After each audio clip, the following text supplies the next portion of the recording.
आज की वीडियो में आज हम बात करेंगे कि ऐसे टॉपिक के जो हर इन्वेस्टर्स का ड्रीम होता है, मल्टीबैगर स्टॉक कैसे पहचाने, वो भी सबसे पहले। मल्टीबैगर स्टॉक यानी कि ऐसे स्टॉक जो 1 लाख को 10 लाख कर दे, वो भी बिना किसी डेली ट्रेडिंग स्ट्रेस के। देखो, मल्टीबैगर स्टॉक ओवरनाइट नहीं बनते, ये एक प्रोसेस होता है जो स्ट्रॉन्ग बिजनेस और लॉन्ग टर्म ग्रोथ के बेस पे बिल्ड होता है।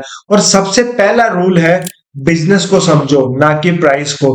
गाइस, बहुत सारे लोग आज के टाइम में क्या करते हैं, चार्ट ट्रेडिंग को एक बहुत बड़ा हवा बना रखा है कि लाइक पिछले 5 साल में अगर कोई भी स्टॉक बुल रन में है तो आने वाले 5 साल भी बुल रन में रहेगा। ऐसा कुछ भी नहीं। इसीलिए कहते हैं प्राइस को नहीं, बिजनेस को समझो। आज भी इंडिया में लोग सिर्फ चार्ट देख के स्टॉक ले लेते हैं, लेकिन असली पैसा उन लोगों ने बनाया है जिन्होंने कंपनी के मॉडल को समझा है।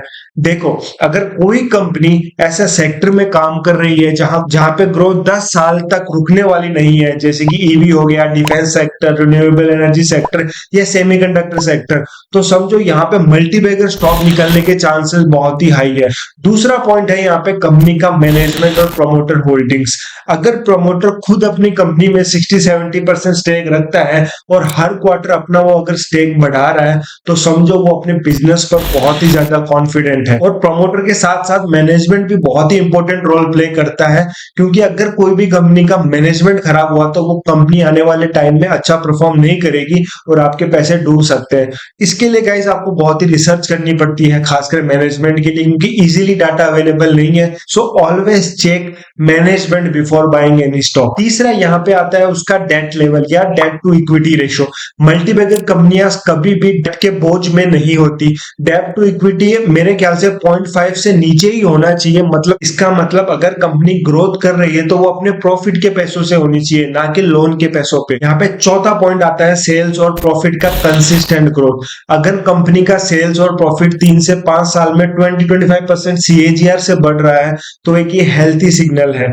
और पांचवा यहाँ पे आता है return on equity and return on capital employed, यानी कि ROE और ROCE। ये दोनों ही रेशो 15 से 20% के आसपास होने चाहिए, इनसे ज्यादा होने चाहिए। अगर आपने कॉफी इन्वेस्टिंग का रूल पढ़ा होगा तो वहां पे भी इन दो रेशो की बहुत मेजोरिटी में बात होती है। और इन दो रेशो को मिनिमम क्राइटेरिया हम 15% मान के चलते हैं कि ईयर ऑन ईयर 15% से ROE ROC की ग्रोथ होनी चाहिए। और सबसे इंपॉर्टेंट चीज है यहाँ पे वैल्यूएशन की।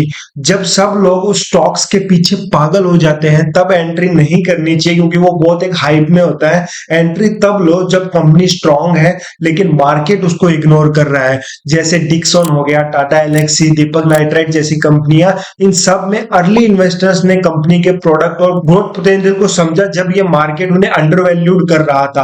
और एक और चीज, avoid hot tips and operator के ट्रैप को। मल्टीबैगर बनते वक्त सबसे बड़ा रोल पेशेंस का होता है, नॉट प्रेडिक्शन का। स्टॉक मार्केट में पैसा बनाने के लिए दिमाग नहीं, डिसिप्लिन चाहिए। आज अगर आपने एक अच्छा बिजनेस आइडेंटिफाई कर लिया और आपने 5 से 7 साल होल्ड कर लिया उस पर्टिकुलर स्टॉक को, तो कंपाउंडिंग अपना कमाल दिखाएगी। रिमेंबर, मार्केट शॉर्ट टर्म में नोइजी है पर लॉन्ग टर्म में सिर्फ फंडामेंटल्स काम करते हैं। तो अगला मल्टीबैगर ढूंढने के लिए बैलेंस शीट जरूर पढ़ो, बिजनेस को समझो और कन्विक्शन के साथ इन्वेस्टमेंट करो।